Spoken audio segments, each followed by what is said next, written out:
AMD have released their new 16-core Ryzen 9 3950X CPU, but is it worth paying more compared to their 12-core 3900X? In this video, we'll check out the differences between them in games and applications, both at stock and while overclocked, to help you decide which to get.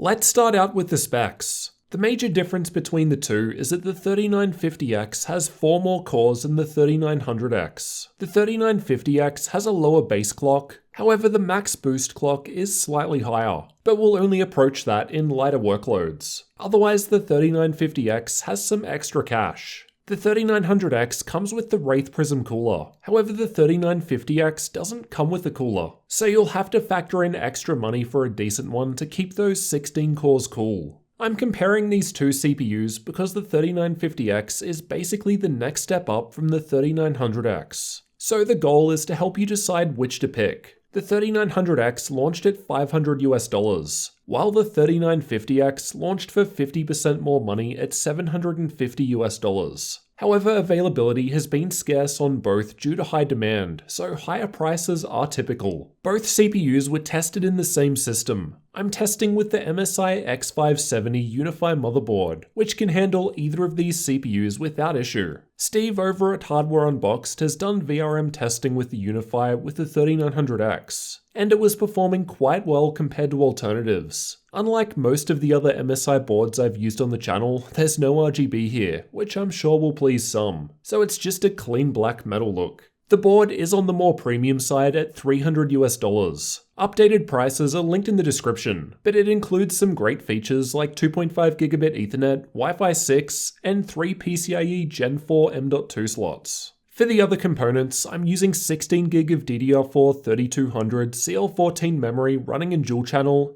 and an NVIDIA RTX 2080 Ti to reduce GPU bottlenecks. I'm using the Deepcool Castle 240EX all-in-one liquid cooler for both CPUs with Noctua NT-H1 paste, so we should be able to get a good apples-to-apples comparison. I've tested both CPUs at stock and with Precision Boost Overdrive enabled, which I'll refer to as PBO, so we can get an idea of how performance can be improved with a simple change. Essentially, this is like an overclock. However, results will vary based on things like motherboard and cooling solution. With that in mind, we'll first check out the differences in various applications, as well as power draw and thermals, followed by gaming tests at 1080p and 1440p resolutions afterwards. Then finish up by comparing some performance per dollar metrics. Let's start out with Cinebench R20. I've got the results with PBO enabled through the Ryzen Master software on the upper half of the graph, while the stock results are on the lower half. As expected, the 3950X is ahead in the multi-core result. It's got 4 more cores after all. At stock, it's 27% faster than the 3900X, rising up to a 30% lead once both have PBO enabled. The single-core results are different. The 3950X is still ahead with a 4.5% lead at stock. However, with PBO enabled, I found the single-core result on the 3950X to suffer a little, while the 3900X gained some ground, meaning the 3950X was just 3.3% ahead. Although Cinebench R15 has been replaced by the newer R20 just covered, I wanted to also include the results of this one too, as many others still use it. That way I've got more comparable numbers. This time the single core result with the 3950X was unchanged with PBO enabled, while the 3900X saw a 3.3% improvement with PBO. Of course, multi-core is where the 3950X really shines, scoring 26.5% higher than the 3900X at stock, increasing to a 29% improvement with PBO enabled. I've tested the Blender BMW and Classroom benchmarks, and as another workload that loves higher core counts, it's a nice win for the 3950X, which was 26% ahead of the 3900X at stock. With PBO enabled, the 3950X was now around 30% faster than the 3900X. However, we can see the 3900X results didn't really change very much by activating PBO. Handbrake was used to convert a 4K file to 1080p, and then a different 1080p file to 720p. This is another workload that benefits from more cores. However, I wasn't seeing as big of a difference when compared to the other multi-core tests covered so far. At stock, the 1080p file was 10% faster than the 3900X, while the 4K file was just 3% faster with the 3950X. With PBO, the 4K file was still 3% faster on the 3950X, while the 3900X gained more ground here, reducing the 3950X's lead to being 8.5% quicker. Adobe Premiere was used to export one of my laptop review videos at 4K. At stock, the 3950X was completing the task 7% faster than the 3900X. However, enabling PBO only improved the 3900X by 1 second, whereas the 3950X was now 1.4% faster than itself with PBO off. This means when PBO is enabled on both chips, the 3950X was able to complete the video export task 8.4% quicker than the 3900X. I've also tested the warp stabilizer effect in Adobe Premiere. Basically, this processes a video file to smooth it out. However, it tends to be a less threaded process. At stock, the 3950X was 5% faster. However, interestingly, with PBO enabled, the 3950X actually started performing a little worse, just like we saw in the Cinebench R20 single-core result. This means that once both have PBO enabled, I was seeing no measurable difference between the two. I've used 7-zip to test compression and decompression speeds, and this was the only test where the 3900X was actually beating the 3950X. Granted, it was only by 1% in comparison at stock, and only just barely in front with PBO enabled.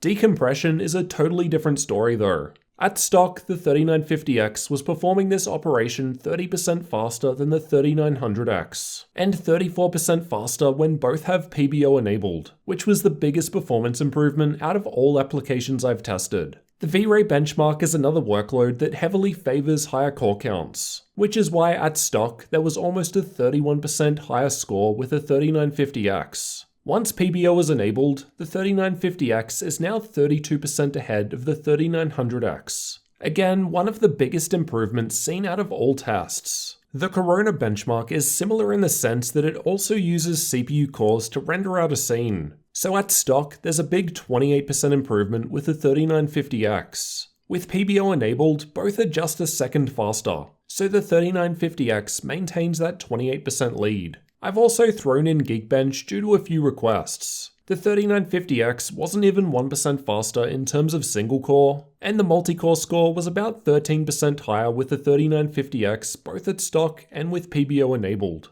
These are the differences between the 3950X and 3900X CPUs in all of these applications. As we can see, it really depends on the specific workload. I'm aware that I'm mixing single and multi-core tests here, so the 15% average improvement doesn't really mean much. We can see those rendering applications like Blender, Cinebench, Corona, and V-Ray are absolutely loving the extra CPU cores from the 3950X, and the single core results aren't too bad either.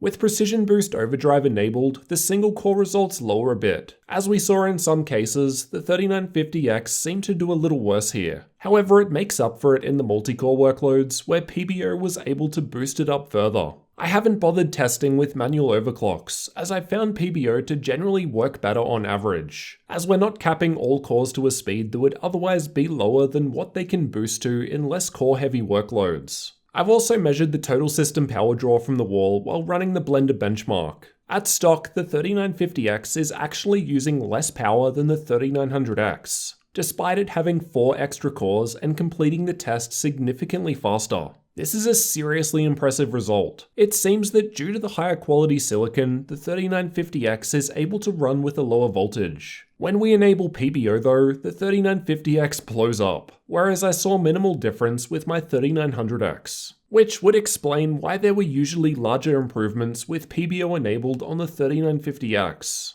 These are the CPU temperatures with the same Blender tests running, and the results kind of mirror the power draw results that we just saw. At stock, the 3950X was also running cooler, despite having 4 extra cores being hit with load. Again, as it's able to run with a lower voltage than the 3900X. The temperature rose a fair bit comparatively with PBO on though, but as I'm only using a 240mm radiator, we could definitely improve that further with better cooling. If I didn't see others, like Hardware Unboxed, also report the 3950X as using less power and running cooler, then I probably would have thought I was going crazy. Next, let's get into the gaming results. I've tested these games at both 1080p and 1440p resolutions. These are just stock results. We'll check out PBO afterwards. Red Dead Redemption 2 was tested using the game's built-in benchmark tool. I've got the 1080p results towards the bottom and the 1440p results in the upper section of the graph. It doesn't look like much of a difference, but this game saw one of the largest changes out of all titles tested, with a 2.3% increased average frame rate on the 3950X at 1080p, and a 3.2% higher average FPS at 1440p. Battlefield 5 was tested in campaign mode. Again, it doesn't look like much of a difference, but at 1080p, this game saw the biggest improvement on the 3950X with a 3.1% higher average FPS over the 3900X. However, there was a larger 6% boost to the 1% low. At 1440p, the results were similar.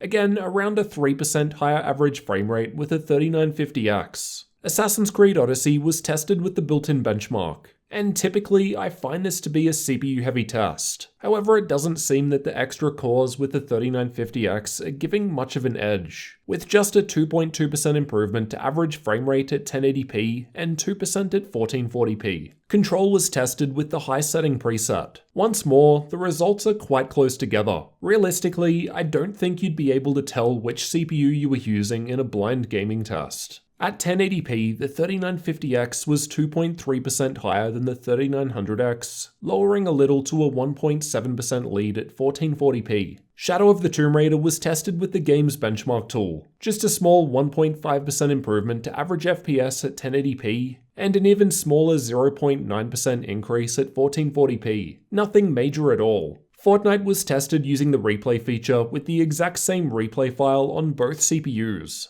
The differences are even less interesting here, with just a 0.6% improvement seen to average FPS at 1080p with a 3950X, and almost zero difference seen once we step up to 1440p. PUBG was also tested using the replay feature, again with the same replay in all instances. Interestingly, this time the 3900X was a little ahead at 1080p. But again, like most of the other game results we've looked at so far, the difference is small, just a few frames. At 1440p, the 3950X was ahead again, granted by 0.23%, which is honestly well within margin of error anyway. Rainbow Six Siege was tested with the game's benchmark, and was the only other test where the 3950X actually saw lower performance than the 3900X at 1080p. However, again, it was only a small amount. At 1440p, the two are so close that it honestly doesn't really matter at this point. Borderlands 3 was also tested with the game's benchmark tool. There was just a small 1% improvement to average FPS at 1080p, and this rose up to a 3% lead with the resolution set to 1440p.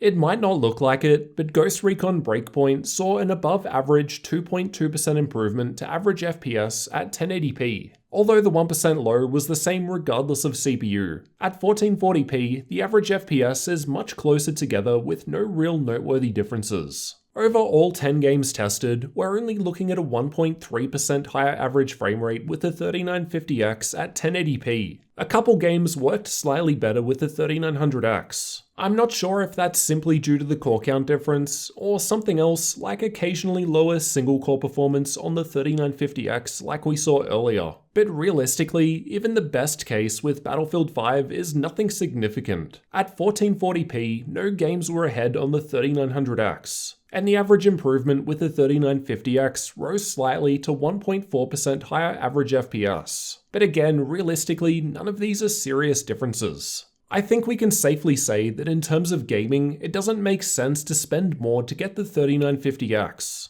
The 3900X is close enough in that regard, at least for today anyway. That could change in the future as games start taking more advantage of extra cores. If your whole system is going to be dedicated to gaming, then you'd probably be better served by something else like the Intel 9900K. You can see how that stacks up using the link in the top right. Either of these two higher core count CPUs would be better for productivity workloads that will benefit from the extra cores. Say some sort of rendering. However, as we've seen, they can still game just fine even if it's not the absolute best possible result. I've also had a quick look at Battlefield 5 with and without Precision Boost Overdrive enabled. There was a small improvement with PBO enabled on both, but it was only around 1 FPS or so nothing amazing. This would of course vary by game, but given we're already seeing such close results in all games, I figured there wasn't too much point redoing them all with PBO too. Next, let's check out value. These are the cost per frame values over all 10 games tested at stock. Technically, the 3900X comes with a cooler which you could use. And although I expect the Deepcool AIO I've tested with will allow it to perform a little better, you'd probably be able to get most of the results with the Wraith Prism cooler that it comes with. For this reason, I've listed the 3900X with stock cooler,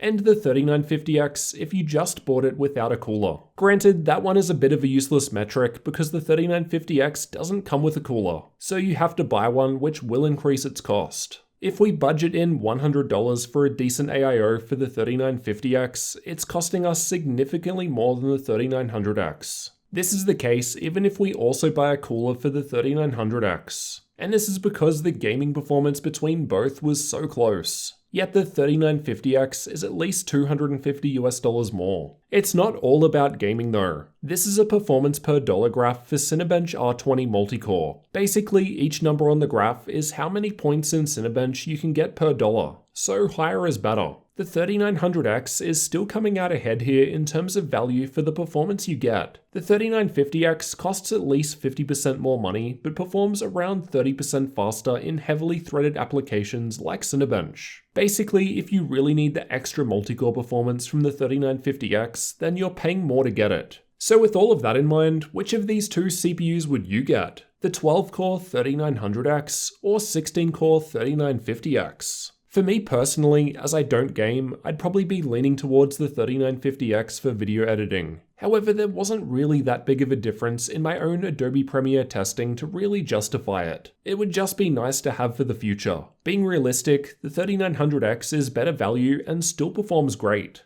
For gaming, either CPU will work well with minimal differences. But if your only concern is gaming, then you're probably not going to be picking between these two CPUs, and would instead be looking at something else like the Intel i9-9900K. If you want something that's a good all-rounder, then the 3900X or 3950X should do well. It just comes down to how much you're willing to spend and how much you value the extra cores and performance. The 3900X is better value and still performs great, and the 3950X is there if you're willing to pay a bit more and run heavily threaded applications. Let me know which of these two AMD CPUs you'd pick and why down in the comments, the 3900X or 3950X. And if you're new to the channel, consider getting subscribed for future comparisons and tech videos like this one.